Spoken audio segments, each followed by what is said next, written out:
Hello, Hugh. Great to see you again. Really honored to have you on the show again. Oh, thank you for inviting me.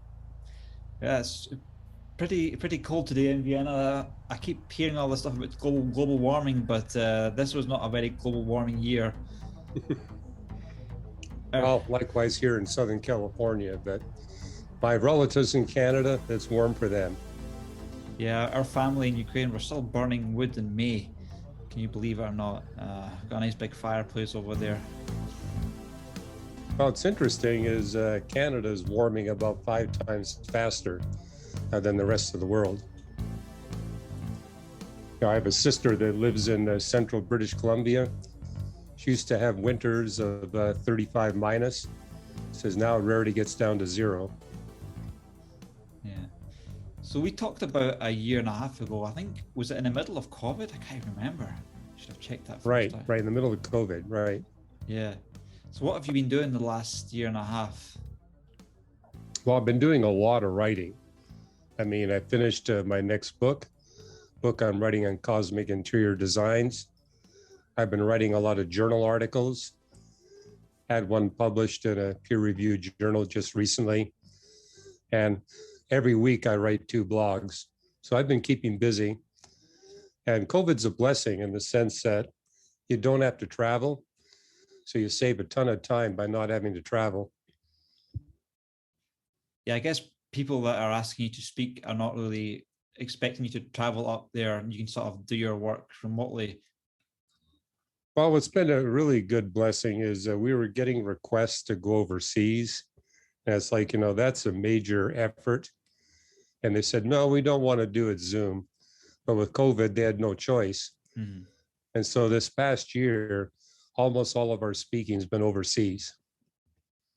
Also, in some ways, it's been easier for me because I used to always have to go to London to do work, but it's quite easy to tell clients now, yeah, I just want to stay here, and it saves me a lot of money on flying and renting a place. So Right, right. it, it's been a bit difficult because you get less work, but the work you get, you can just sort of do whatever you want. So I was working in Ukraine, I'm working in Vienna. Sometimes I work in Scotland.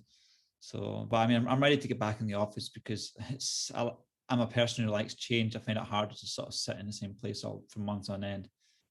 So we just got talking a little bit about an interesting book that you wrote, and I keep getting sending messages by people about UFOs and all this kind of stuff. So as you're a great thinker on terms of like outer space and galactic systems, and I noticed you've also written a book on little green men. So maybe you just can give us a little summary on what you're thinking about what the world's trying to do right now regarding all this UFO reveals and the Well, likes. unlike most professional astronomers, I actually began as an amateur astronomer. I've been studying astronomy since I was 7.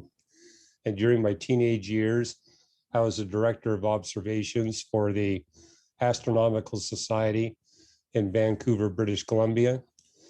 And one of those years, I said, hey, let's have a booth at the Pacific National Exhibition. Well, they put her booth right next to the Flying Saucer Club. So from that moment onward, I became the guy I had to process UFO reports. Because I was an amateur astronomer, I knew the sky really well. I knew where all the constellations were. And so every university where I served, they said, hey, we'll let you process all these UFO reports because chances are you can identify what people are seeing. And I can tell you 99% of what people reported to me as UFOs, they were objects that were naturally explained. I was amazed how often the planet Venus got identified as a UFO, or the Pleiades star cluster got identified as a UFO, or often people were confused by optical illusions. People would tell me, I saw these 6 globes on the horizon. I said, well, were you inside a building when you saw that? And they said, well, why did you ask? Oh As no. well as it possible there was a chandelier behind you. And of course, that will show through a window as something being on the horizon. However, there was a 1% residual for which I couldn't find a natural explanation or identify it as some kind of military aircraft. What was interesting about that 1% residual, They violated the laws of physics, and yet they were real. I mean, there's about 2,000 documented cases where UFOs are observed coming through the atmosphere, crashing into the ground, and you go to the site, you can actually see a crater. The ground is depressed. If there's snow, the snow is melted, vegetation is damaged. But when you investigate the site, there's no debris, there's no artifacts. And when it's going through the atmosphere at 15 to 25,000 kilometers per hour, no sonic boom, no heat friction. If we're dealing with physical objects, you would see heat friction, you would hear a sonic boom. If you go to the crash site, there would be debris. The fact that we see none of that tells us that we're not dealing with a physical phenomena. On the other hand, it's got to be real because something caused that crater, something melted the snow, something damaged the vegetation. So we're dealing with something that's real but not physical. And one of the professors I had at the University of Toronto during a summer was Carl Sagan, and he was extremely dismissive of UFOs. He says they're impossible, they don't exist. But his worldview did not tolerate the existence of non-physical reality. My worldview does. And so I'm open to the idea that there could be beings that are not constrained by the physics of the universe or the space-time dimensions of the universe. And given the millions of documented sightings and encounters, I think that's what we're dealing with. And that's what I document in this book, Lights in the Sky and Little Men, and actually make the point, this is a testable hypothesis. Mm-hmm. This is a scientific endeavor. However, one reason why scientific organizations have dismissed it is they said, we're scientists, we only study stuff that's physical. But there is such a thing as non-physical reality. So what does the book Little Green Men actually, what's it like the chapters in there? Well, basically we make the point that this is not a physical phenomenon and that we're not being visited by physical aliens traversing interstellar space. I have a chapter in the book where I make the point that if we're talking physical beings like us, bigger than 10 kilograms body weight, it's simply impossible to traverse interstellar space without killing those physical beings. You're going to destroy the spaceship and you're going to kill the beings on board. In fact, there's a mission right now to send spacecraft to the nearest star and actually be able to take some images of the planets orbiting that star. But they realize because of the great distance, the spacecraft cannot be any bigger than 10 centimeters across. And so they're going to send 1,000 of these tiny spacecraft to Alpha Centauri, but they recognize about half of them are likely to be destroyed. But they say, hey, if 500 make it, we're going to learn something. But they recognize if we make the spaceship bigger than 10 centimeters, it's going to encounter so much debris as it goes through interstellar space. And at the velocity we have to send it at, it will be destroyed.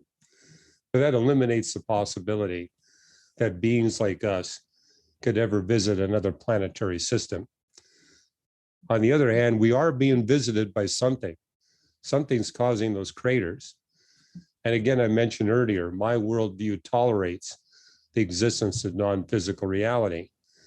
As an astrophysicist, we have these space-time theorems that prove that there has to be a causal agent beyond space and time that created the universe. I call that being God. My colleagues who are not Christians will say it's simply a transcendent causal agent, but that's actually a reasonably good dictionary definition for God, a causal agent beyond space, time, matter, and energy that creates everything. But what we get from a Christian worldview perspective, that being not only created the universe, not only created us human beings, he also created angels. And how the Bible describes angels, They're not constrained by the physics of this universe. They're not constrained by its space-time dimensions. And the other thing I do in this book is say, let's look at the several million documented cases, and particularly the thousands of cases where people have close encounters of the first kind, the second kind, or the third kind. These are where people come into contact with these UFO craft and UFO beings in less than 500 feet. And in some cases, actually have communication. But what I document in this book is, without exception, those encounters are always harmful. They're never beneficial. The very best you can come away with if you have one of those close encounters is recurring, terrifying nightmares. Say, what's the worst case scenario? Documented cases where people have been killed, serious injury, and often even death. So this is not a pleasant phenomena. But the other thing that's interesting is that in some of these encounters, there's actual communication going on. Probably the most famous case is where a UFO contactee was put into a trance and wound up writing a 4,000-page book by automatic writing, where he was being controlled by this UFO being. A third of the content of that 4,000-page book, it's called the Urantia Book. A third of its content is denying the deity of Jesus Christ. So there's a deceptive element here. The other thing is that we notice what they're communicating about the astronomy. It's typically above the knowledge of the average layperson, but if you actually look at it in detail, it's mistaken. It's not correct astrophysically. And so I believe these beings have an agenda to deceive us. And the fact that the encounters are harmful tells us we're not dealing with the righteous angels. We're dealing with the angels that are in rebellion against the Creator. And the reason why I call this a testable hypothesis, excuse me, the only people I know of that have these close encounters are people that are involved in the occult, people that are involved in some form of witchcraft or trying to make contact with these angelic beings. And if people take that out of their life, that's the end of the UFO encounters. That for me, there is a possibility that there is a great deception coming upon mankind around this whole UFO thing, and I'm getting concerned because the Bible does talk about the Antichrist and these great signs in the heavens and wonders. So the UFO people are really getting excited about this UFO that are, I've basically known most of my life that skeptics, materialistic people, and I'm getting people really excited about it. I mean, a lot of the bigger podcasts out there, they're talking about UFOs now. There are people that are Navy pilots. They've got videos that are quite revealing. There's even Google patents on technology that appears to be reverse engineered from a spaceship. We have like this upcoming news conference, I believe, on facts to be real from the Pentagon. So you can see that the world is ripe for people to jump into this whole UFO belief and see these UFOs as our creators and saviors. And I think it could be a possibility of this great falling away. Not that we've not already fallen away much as it exists. Oh, it definitely could be. And one thing we're dealing with is this idea that these beings came thousands of years ago and helped the Egyptians build the pyramids, helped the Britons build Stonehenge. And that's why I've been involved in saying there's nothing about the pyramids or Stonehenge or any other ancient structure that requires advanced technology. I think often we demean the scientific capability of these ancient peoples. They were not stupid. They were just as intelligent as we are and just as technologically motivated. However, unlike us, they were hampered by climate instability. We've been enjoying climate stability for the past 9,500 years. But previous to that, humans didn't have that. And that really limited the amount of energy that they could put towards engineering and science. But for example, the ancient Egyptians, there were times when they were investing 25% of their gross national product in the study of astronomy. Today, we invest less than 0.25%. Mm-hmm. And, with respect to this UFO phenomena, so I've traveled around the world, I noticed there's a difference depending where you are. And if you're in those parts of the world where a significant percentage of the population is involved in the paranormal and the occult, that's where you see a lot of UFO encounters. When I was speaking in Russia in the late 1980s and early 1990s, I was shocked by how many people were having these UFO encounters. But there was also a time in the Soviet Union when government was sponsoring research in occult physics. And I remember addressing an audience of several hundred physicists, and I was shocked at how many of them had had these close encounters with UFOs. But when I go to Russia today, very few, because that's disappeared from the Russian culture. Likewise, if you go to equatorial Brazil, you're going to see a lot of people having these UFO encounters. But it's also part of the world where a large fraction of the population is involved in the paranormal. I think that also explains why you get so many sightings from people living in France, and so few, for example, in parts of America and Australia. One of my favorite books is the Screwtape Letters, and you get a sort of idea that the devil doesn't really care whether you don't believe that spirits exist and there is a supernatural realm, or if you take an unhealthy interest in him. And it appears that in modern materialistic societies, the enemy's tactic is to basically believe everything is materialism, determinism.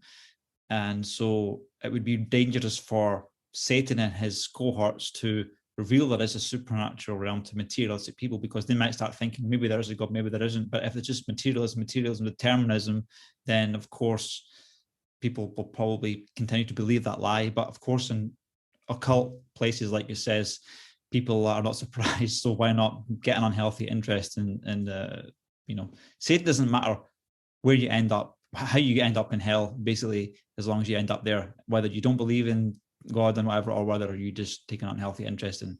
Well, I think you're right. This UFO thing is a distraction. And if the demons can distract us away from the truth, they win. Mm-hmm. So how do you, what advice would you give to us, Christians that are, sort of simple believing, Bible believing Christians, if this thing heats up more and people start becoming obsessed about UFOs and aliens in the world, how would we keep strong to our faith and not get distracted?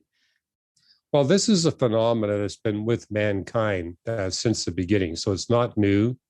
I mean, I do find it interesting that this UFO phenomena keeps pace with our technology. I mean, in the year 1900, UFOs were slow-moving dirigibles in the atmosphere. World War II, they were Foo Fighters. And now they're spacecraft moving at tens of thousands of kilometers per hour. So they're keeping pace with our technology, which to me is a sign that they have a deceptive motive. And the fact that their astronomy is always inaccurate. Again, 150 years ago, they were saying, we're from the backside of the moon. So when people realized that that was not realistic, then they changed their story and they said, we're from Venus. But when people realized how hot it is on the surface of Venus, they said, we're from Mars. Now they're saying that they're from a different planetary system.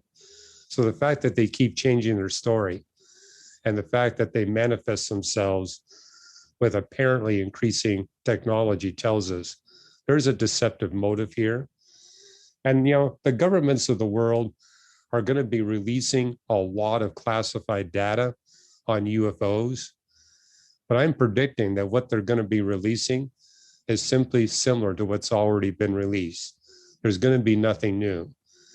However, I think a lot of people are going to be deceived into thinking this is physical reality rather than non-physical reality. But I can tell you that I know of 6 physicists, none of whom are Christians, who have published books just like this book that I've brought out.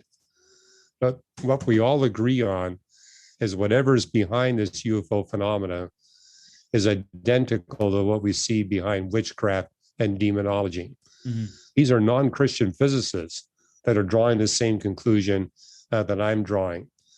What's different, I'm telling people, if you will get rid of the occult from your life, stop pursuing the paranormal, that will be the end of your UFO encounters. Put it to the test and see what happens. Mm-hmm. Mm-hmm. Have you seen the tic-tac video? No.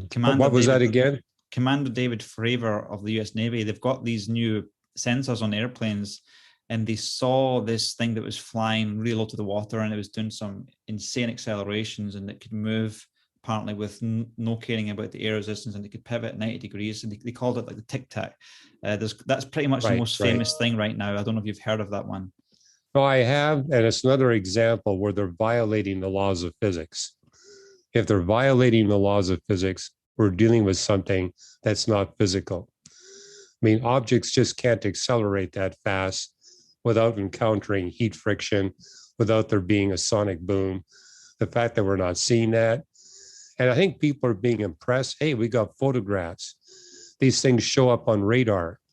But if you actually look at it in detail, people will say, hey, we got a photograph, but the eyewitnesses saw nothing. Or the eyewitnesses see it, they try to photograph it, and nothing shows up on the photograph. Or they get a radar blip, but it doesn't show up optically. So the fact that you don't get a universal detection with all different media tells us we're not dealing with something that's physical. Mm-hmm. I've heard people try to explain how it's possible that these things can do that. One said that these tic-tacs could lock and jam the radar, and another one was saying that they can basically create a field around them that basically acceleration or gravity can't affect it, matter can't affect it, and they can maybe accelerate with gravity uniformly. So like if you have gravitational acceleration, you don't feel any forcing acting upon you because all the molecules are being pulled along at the same rate. So and there's a couple of really interesting patents on Google that makes this stuff look kind of real-ish, but I think maybe there's too much new information coming at once here. And I mean, why are we so special now that the UFOs are becoming revealed? I'm just quite skeptical, but I respect the quality of people that are sending me some interesting stuff, so it's interesting anyway, man, but I'm just staying close to Jesus because... Well, it's really interesting, but all these descriptions of somehow bypassing the law of gravity, again, that's evidence we're not dealing with a physical phenomena. No matter what kind of technology we humans develop, we're going to be subject to the law of gravity.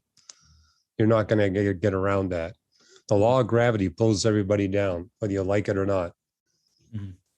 But if you could invent something that created a gravitational field that could essentially make you accelerate really fast, because if you could have something that could create a gravitational field with 1 million G's, and okay, well, a friend of mine who's the chairman of the Department of Physics at Baylor University in Texas, he's actually interested in these kinds of questions.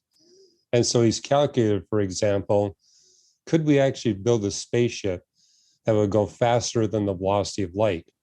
And he basically says, if we can find a way to bend the space-time fabric of the universe, we can actually make that happen. However, it requires converting a planet the size of Jupiter 100% into energy every microsecond to pull that off. So the energy demands to make these kinds of phenomena happen are absurd. And again, it's simply not possible for physical beings to pull that off. And by the way, we're talking a spaceship that weighs 1 gram. All right. That's how much energy you got to expend to get something to go faster than the velocity of light. Yeah. I think as growing up liking sci-fi, and I'm also writing sci-fi. It does kind of excite me in a sort of strange way, all this UFO stuff. But as a Christian, it's not very compatible with my beliefs, because why would God create other beings apart from us? I know maybe people that are atheists think that's quite selfish, but I think the Bible would basically explain, like, if God created other planets and systems and stuff. Well, the Bible is explicit that God created two distinct species of intelligent life. One species, namely us human beings, that are constrained by the physics of the universe, and a distinct species, the angels, that are not so constrained. And so once again, I think you're right.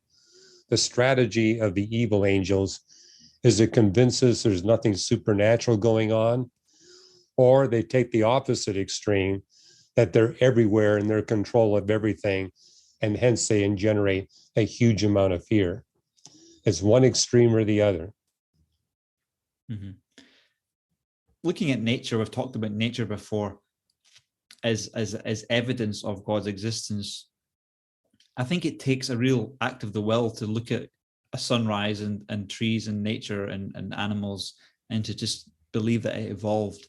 And in a sense, you can sort of force yourself to eventually believe that more and more the longer you believe that lie. And that's a great plan of the enemy. Well, it's not new. We see it in Romans chapter 1 that people who are in rebellion against God, and you can be in rebellion just simply by saying, hey, I want to live my life my way. I don't want to be subject to anybody's authority. And says people who are in that condition, they will worship the creation rather than the creator. And so they begin to say, well, nature did all this. Nature was the one that created the first life form. And by natural process, that first life form evolved into us human beings. And the universe created itself. Those are all examples of worshiping the creation rather than the causal agent behind the creation. But yeah, where did all this stuff come from? And why is it so beautiful? And one thing I've noticed when I was at Caltech, it's one thing to share my Christian faith with astrophysicists in the hallways of Robinson Laboratory. I found I got a lot farther along when I would take them up into the mountains of the Sierra Nevadas, take them to a beautiful alpine meadow, and say, what do you think of this place? They would say, it's beautiful beyond description. Then I'd ask them the question, why do you think this place is so beautiful? And we would talk for 4 hours, and they would realize there's got to be something beyond nature to explain why we have such a bountiful creation, why it's so beautiful, why it's so harmonious, and why it is it that we human beings actually recognize and appreciate beauty, but no other animal does. We're unique. We're not just like the animals. I mean, if you're a naturalist, you have to be convinced that we human beings only differ by degree with all their life on planet Earth. But the scientific evidence tells us we don't differ by degree. We differ fundamentally in kind. We're the only species of life on planet Earth that engages in symbolic communication, where we invent symbols and we use those symbols to communicate. We don't see that in any other non-human life form. We're the only species that asks questions. Why am I here? What's my purpose? I mean, my pet dog doesn't care about its purpose or its destiny or what's going to happen when it dies, but we humans do. And you raised so many interesting points there. So when I talk to people that are skeptics, a lot of the time I'm finding that people are finding excuses not to believe. So do you find that when you're talking to a scientist for 4 hours on top of a mountain that they're more objective, or are they still trying to look for reasons why what you're saying is not true? Well, they begin with those reasons, but then they begin to say, hey, I don't know what's happening to me. I know you're a Christian. I'm an atheist. But what's weird is I think I'm having a spiritual experience now. And so they kind of find themselves discussing things that they never intended to discuss. And it's kind of what you see in Ecclesiastes. God has written eternity on the heart of every human being. No matter what your religious belief system, everyone seems to be convinced we actually do have a purpose and a destiny. I mean, I've debated a lot of atheist physicists and astronomers, and but what I find interesting is how passionate they are that there is no God, that God doesn't exist. And I said, your passion tells me you really do believe in God, you just don't like him. Because if you really were convinced that God didn't exist, you'd be treating the existence of God like you do the Easter Bunny or like the Tooth Fairy. Mhm. But your passion tells me you really do believe he exists. And what's interesting, when I have those conversations, they all say, look, it's not that I hate God, but I do despise his followers. And then they begin to tell me stories of how they've been abused by people who claim to be Christians. And so, which tells me that often it's not the scientific objections that keep them away from Christianity. It's the fact that they've been mistreated and the fact that there's bitterness in their life. And they have a difficulty saying, if there's a God, that God wouldn't allow me to be hurt like this. And so to me, that's a wake-up call to people who are Christians. It tells us in the Bible, they'll know we are Christians by our love. Well, we're not loving towards people that don't believe like we do. And I think what's worse is seeing Christians not showing love to one another. I mean, I keep telling people, look, you're free to disagree with me, but let's disagree on these issues in charity and with respect and gentleness, because non-Christians are watching us. And they see us despising and hating one another, they're going to say, I want nothing to do with their faith.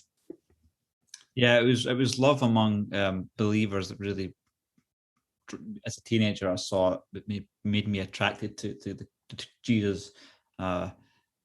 It was something different that I wasn't really seeing in other people's friendships.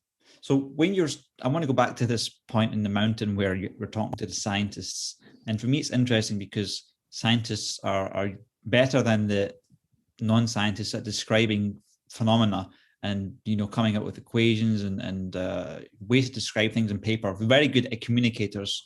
So when they're saying to you, I had a spiritual experience, did they actually expand on what that actually meant, or is there a way we can convey that this? often opens up a conversation, because I said, it's not just this beautiful scene that we're seeing in front of this lake and these mountains. Look at the equations that we use to describe the universe. Look how gorgeous those equations are. I mean, you look at Maxwell's equations of electromagnetism, there's an elegance and a beauty to those equations that defies explanation. And when I point that out to physicists, they said, yeah, you're right. When I first saw those equations, I was just struck by how beautiful and elegant they were. And and the fact that we see beauty everywhere.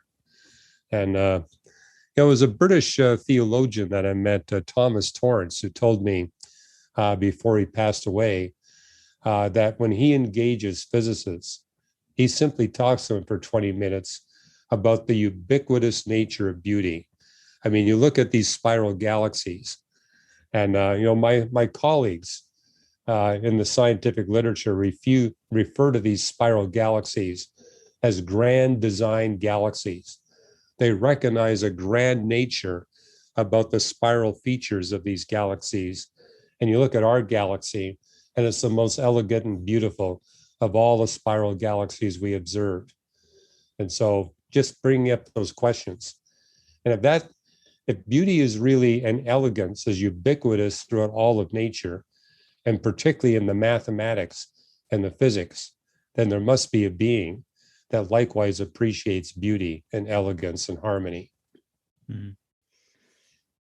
I've debated people for years trying to it's for me to basically not believe in a God is like the greatest gamble of all time. it's like my camera's not working. Is it back now? Okay. So there we go. Thank you. like to not believe is basically this web. It's being in blackness. Why we're only here for 70 or 80 or 90 years, maybe 100 years if we're very blessed, and people are willing to take a gamble that what we do now doesn't affect all of eternity going forward, based on what many trustworthy people are saying, like yourself. They claim to know God through the scriptures and the Bible. It just seems to me completely that I don't. Even if there was a millionth of a chance of there being a God in an afterlife, because the stakes are basically infinite. Why do people not at least make an effort to see if God is real? And if He's real, maybe I should change my ways. Maybe I should be open to it.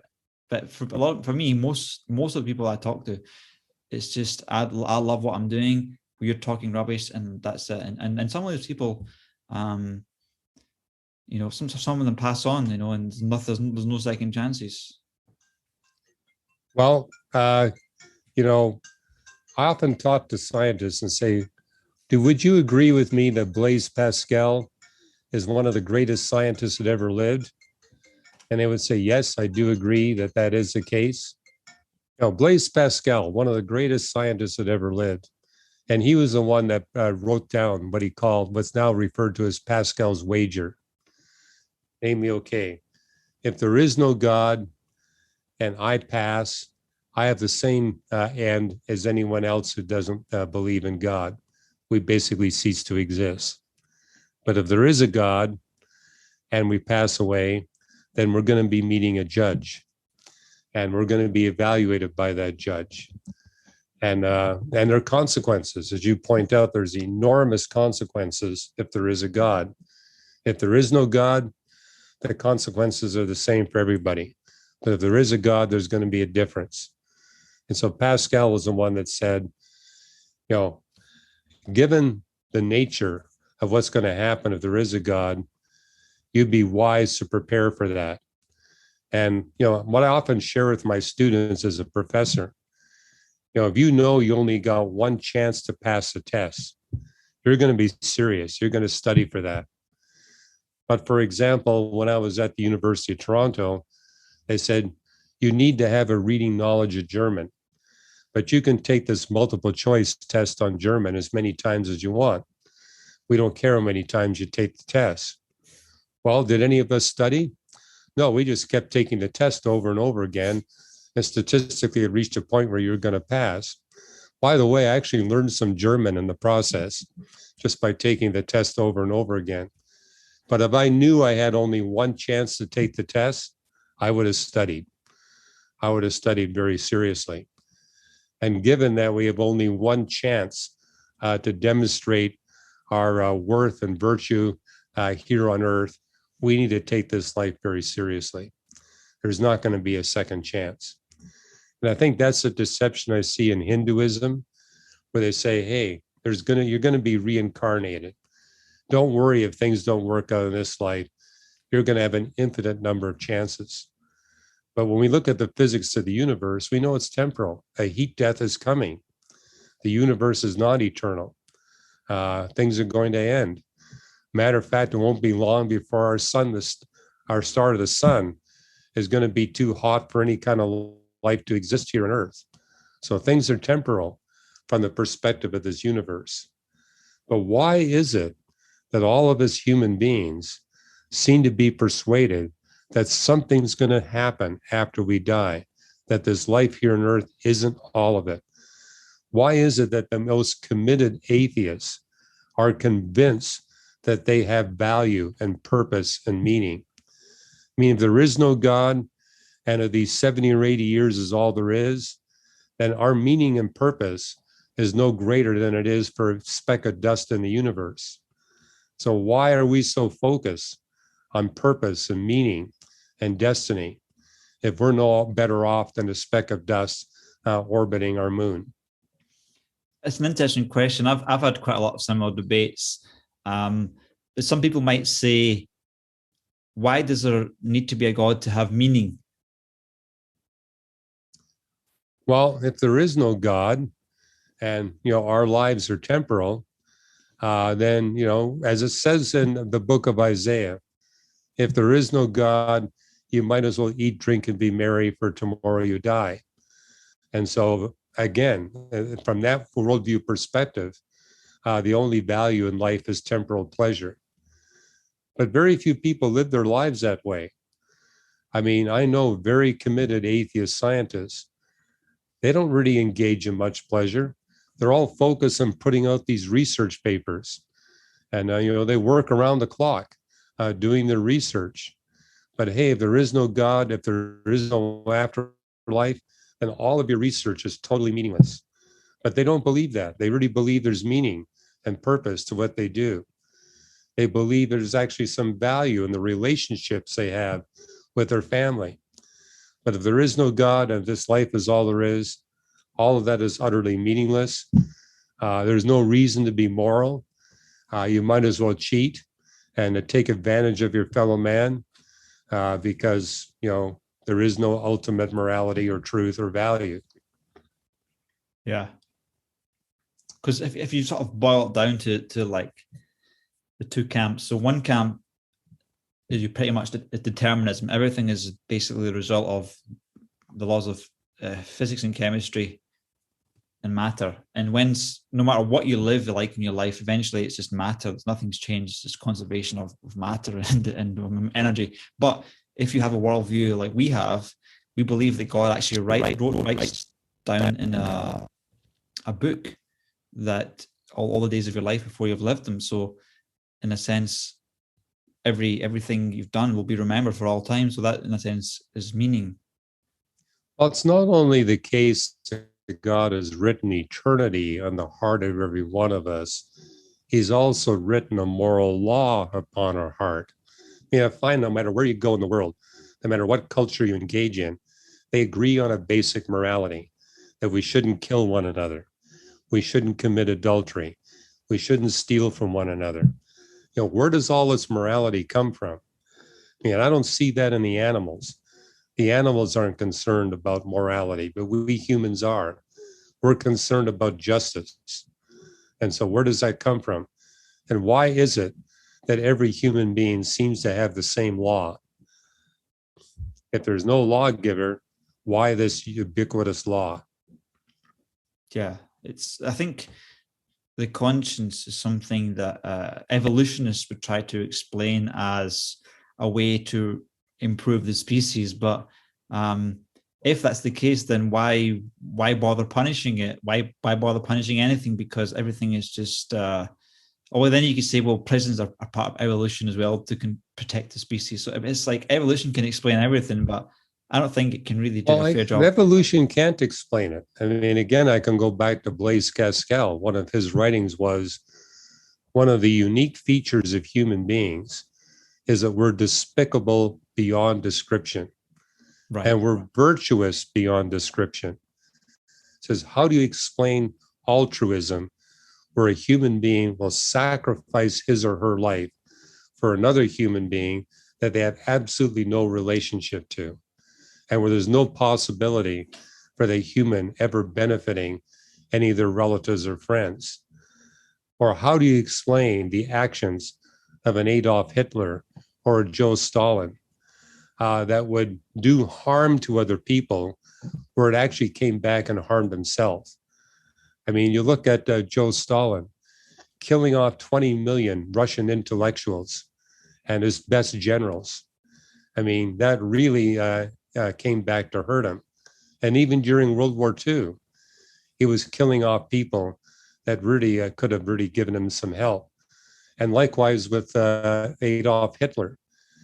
There was something in that man where he had so much hate within him, he would express that hate, that spite, even though it did him personal harm.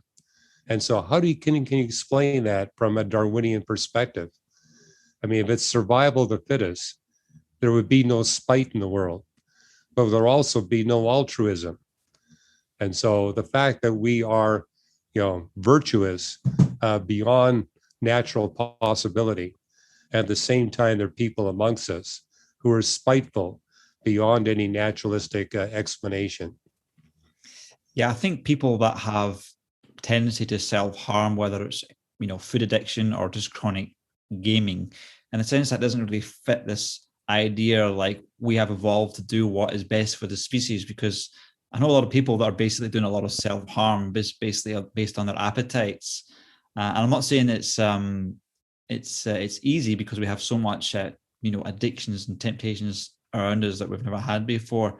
So I mean, you just can't, like you said, you can't explain everything with evolution, and Hitler, great example, Stalin, great example, and a whole bunch of other despots. And Well, I remember debating an atheist paleontologist, and afterwards I said, I don't think you really are an atheist, because from what I understand in our debate, you never really thought about death or what's going to happen after you die. You've never really thought about the issue of whether there's a God out there. It seems to me you're totally absorbed by your scientific research. And he said, yes, you're right. And this is a private conversation, it wasn't public. He says, I think I'm addicted to my science. I get such a thrill out of making these scientific discoveries and publishing these results. It's all consuming. It's all I think about. I said, have you ever thought about the fact that your scientific research is like an addicting video game? And he said, I think you're right. It's actually more addicting than these video games that people are obsessed with. And so then I introduced the idea, the principle of the Sabbath, how God has given us a time, 1 day out of 7 days, in which we're to focus on the most important issues of life. It says, it seems to me your scientific research is distracting you from thinking about the most important issues of life. I said, perhaps you're not an atheist, you're a default atheist. You never really thought about these issues. And he agreed with me that that was correct. Mm-hmm. Sometimes during this pandemic, I've had quite a lot of time on my hands, and it's been tempting. And maybe one night out of 20, it's just tempting to just sit down in front of the TV and binge on Netflix and stuff. But I can only find that I can sit and watch this stuff for about 3 or 4 hours before I just feel like I just feel really bad. I can't really explain it. I just feel really, really bad. Yeah, it's like, oh, look at all the time you wasted. But I'm really worried, because I think a lot of people have taken that route, and basically Netflix has become their god. It's become, they're getting paid. You're basically getting wages paid. You don't have a faith in God. So you're not really thinking about the future in terms of what the judgment day. It's basically pleasure, and so a lot of people are basically. It's bad for the economy as well, because a lot of people don't want to work. They're not getting any new skills by watching all this stuff. And actually, there's people will say that there's this evil forces promoting the agenda of this new world order with a lot of the programming that's coming out. So by sitting absorbing all this stuff for hours on end, it's not really a neutral process. It's got an end goal, and the end goal is not good. Like Pinocchio on Pleasure Island, after a while there was consequences to just this pleasure seeking addictions are there. So I think we're at an interesting time where a lot of people coming out of pandemic now, and they don't want to work. Well, God's not against pleasure, but he doesn't want us to be obsessed by it, to be absorbed by it. Is to be a break from our purpose in life. I mean, we are to take time to think about the most important issues of life, but also take time to rest from our work.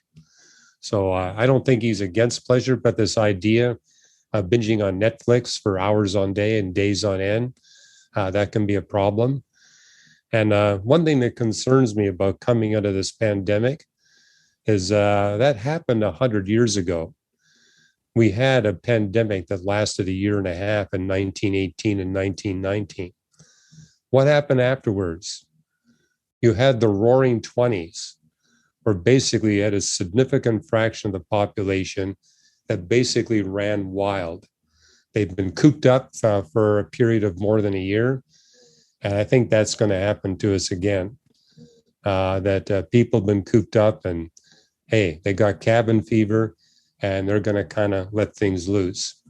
And I think it's important that we keep life in perspective because, we could witness again a repeat of those roaring 20s.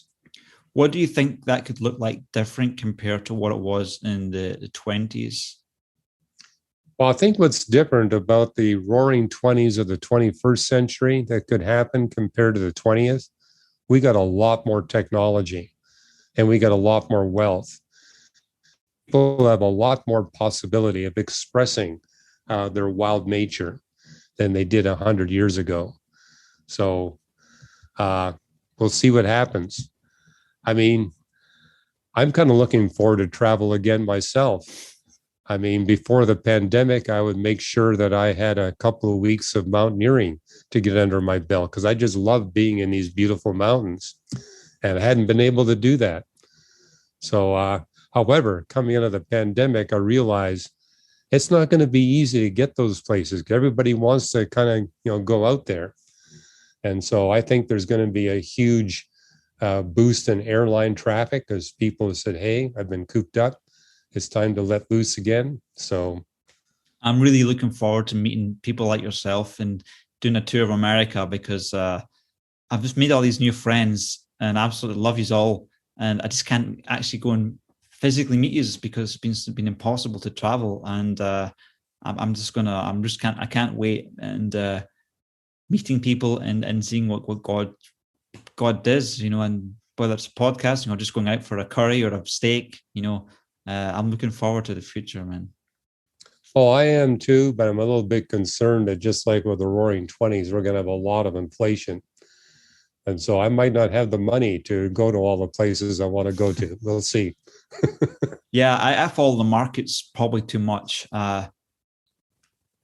Inflation is scary because, I listen to Peter Schiff's podcast, pretty much everything he says. And he basically is saying that all this money that's being printed is basically, it's like you're basically taxing the people that are working and the people that are not producing. This money is buying less goods and services because people are producing less, and we're importing more. America's importing more from countries that are getting tired of their dollars being devalued. So people are, it's worrying what's going on in America. I mean, do you have any hope for America? Or do you think that it's like the Roman time when the Romans just fell apart? Do you think that's happened to America? Well, I think you see that in world history is that, it tells us in the Bible that we're all to work and that work has value. And it's a way that we can benefit other people. And you got Paul saying, if a man will not work, he shall not eat. Ooh. Basically making the point that, hey, we need to help one another. If a man's not capable of working, that's another matter. But if they are, they should be productive. And I think Paul's point is, it's hard for us to value ourselves if we're not productive. And so it's important that we be productive in some way. And so paying people not to work is a good economic way to go. And that happened to the Roman Empire, where towards the end of the Roman Empire, half the population of Rome was a government dole. And so they were basically paying people not to work. And, I see that happening today is that more and more people are being paid not to work. So let's encourage people to be taxpayers. Let's encourage them to be productive. Let's see if we can. And that's one thing I think about technology. One of the blessings of technology is it makes our labor a lot more productive than it used to be. I mean, I can tell you as a scientist, 30 years ago, before the internet, I had to travel to all these libraries and spend my time photocopying journal articles for my research. Now I can do it all online. It's so much faster, so much less expensive, and it's made me a whole lot more productive. And, I think with these new atomic clocks that are coming on board, nobody's going to need to drive cars or trucks anymore or trains. That's going to release a huge amount of labor for more productive purposes. But rather than going on, just say, hey, I don't have to work anymore. And I can tell you as a Christian, I don't believe in retirement. I do believe you can change your career, But I think we all need to be productive right up to the day of our death. Fantastic. Yes, people, not many people will say that. So atomic clocks affecting self-driving capabilities, why is that a factor? Well, there's a new clock technology. I wrote about it in an article at reasons.org. That's basically going to be 100 times better than the best atomic clocks we got today. And with those clocks, GPS satellites will be able to tell you where your vehicle is to within 1 centimeter, which now means that you can use computers to drive your vehicle rather than you driving the vehicle. It means, for example, a 4-lane highway can be made a 5 or 6-lane highway, because now you can put the vehicles closer together. It means there would be no crashes. So it means we wouldn't need collision repair people anymore. And you wouldn't need, I mean, for example, in the United States, the one employment that supersedes all others is truck drivers. I mean, with this new technology, people wouldn't have to drive trucks anymore. Just like we don't need people to operate elevators, we have automatic elevators. And therefore, we set free a lot of labor. We can do the same thing with cars and trucks and trains. They can all be run automatically, which means if I want to go somewhere, I just plug into the computer in my car where I want to go. I sit back, I can work on my computer while the car drives me to my destination. I don't have to look out the window. I don't have to hold on to the steering wheel. The computer and the GPS technology does everything. And no one's going to ever run into a crash. I mean, that's just around the corner. I mean, we have the clock technology right now. We just need to get it set up. Yeah, I mean, there's a lot of times wasted in driving and things like this. So anyway, Hugh, I know you had a bad asthma attack, so I really applaud you for talking for an hour. I mean, lesser men would have just quit after 5 minutes, but I mean, really well, I knew I was going to man. get better. I'm doing fine now. So I just okay. know that it takes a while for me to pull out of it. Yeah. So thank you for being tolerant. It sounded rough, mate. It sounded rough, man. So yeah, so I don't know, maybe I could say a little prayer for us and reasons if you don't mind. Oh, that'd be great. Terrific. Okay, let me just say, Father in heaven, I pray for Hugh Ross and his staff. Reasons, Lord, I pray that you'd bless the organization at this critical time in history where so many people are looking for answers. And I ask that you would give Hugh and his team divine leadership and wisdom and protection to get your words out there and your truth spoken, that he would continue to be a light shining brighter in this organization for your glory in Jesus' name. Amen. Amen. Thank you. So is there anything you'd like to basically share with an audience before we wrap up? Well, one thing I'd like to leave with the audience is, the mission of Reasons to Believe is recognizing that God has communicated to us through 2 books, the book of Scripture that we call the Bible and the book of nature. And everybody's been exposed to the book of nature. And the privilege of living in the 21st century is every day scientists are making discoveries about the realm of nature that provide more evidence for the supernatural handiwork of God. I mean, I write a blog called Today's New Reason to Believe. It comes out every Monday at reasons.org. But if I had the time, I could write 5 articles like that per day. That's how much is being published in the scientific literature. And it's a biblical principle that you see in Job and Psalms, that the more you learn about nature, the more evidence you'll see for the supernatural handiwork of God. And probably the one that blew me away the most this past few weeks is a discovery that the early moon had a magnetic field because it had a liquid iron core. And early in its history, the moon was quite close to the Earth, close enough to the Earth that the Earth's gravity, through tidal friction, circulated that liquid iron inside the moon, which gave the moon a magnetic field. And for the first 500 million years of the moon's history, its magnetic field was as strong as the Earth's magnetic field today. And likewise, the Earth at that time had a magnetic field because of its liquid iron core. And what circulated that liquid iron was the gravitational tidal forces of the moon. The Earth and moon were so close together that they actually helped circulate that liquid iron in the core of each of them. Here, Earth would have I lost missed the all last of its water. the last 20 seconds there. There was two magnetic fields you were saying?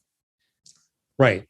You got the moon and the Earth close together, both with a liquid iron core, close enough together that their mutual tidal interaction circulated that liquid iron, which generated powerful magnetic fields. And the two magnetic fields coupled together, causing a magnetic shield about the early Earth that protected it from the radiation of the sun. And at that time, solar flaring and solar particle radiation was thousands of times more intense than it is today. And if it wasn't for that coupled magnetosphere, Earth would have lost all of its water and all of its atmosphere, and there'd be no life on our planet today. And what's true of the Earth is true of every other possible planet in the universe. Unless you've got these two bodies close together, where they're both reasonably close together in mass, you need a small planet and a gigantic moon. And the possibility of that happening by natural means is so utterly remote that a scientist in the Book of Nature said, he was an atheist, and he said, this is causing us philosophical disquiet. It's keeping us awake at night because of all the design that's needed to protect the Earth and to prevent Earth from losing all of its water and all of its atmosphere. So I see this as another piece of evidence for the supernatural handiwork of God. He ensured that there would be a magnetic field strong enough that the early sun wouldn't wipe it out. And you can get all the details. I wrote a blog on this at reasons.org. Well, there you have it, folks. We have a God that exists, and he is infinite in just everything. And we have an everlasting amount of time to get to know in an adventure. And we think this life is good. God has got something far greater for us that we will always be learning from him. And I want to thank you, Hugh Ross, and Reasons.org for arranging us again. And you should really be on the Joe Rogan podcast. I'm going to actually ask him to do that. I'm going to put him a request for him to interview, because you should get a lot more. My show's tiny, but Reasons.org is fantastic. Thanks so much for your time. Appreciate it. And oh, you're very welcome. If anybody wants chapters on my book, they can get them for free at reasons.org/Ross. There's about 10 of my books that we're offering free chapters. Great. Okay. Well, I look forward to hopefully meeting you in person at some point. And well, that'd be great. Yeah. I'd like to introduce you to the rest of our scientific team. That'd be incredible. Yeah. Get a cameraman, do a little tour of the place. And yeah. Okay. Well, I'll see you again. And Hugh, all the best. Right. Okay. Take care. Thanks. And thanks everybody for watching. See you all again next time on Nikos Show. Bye-bye.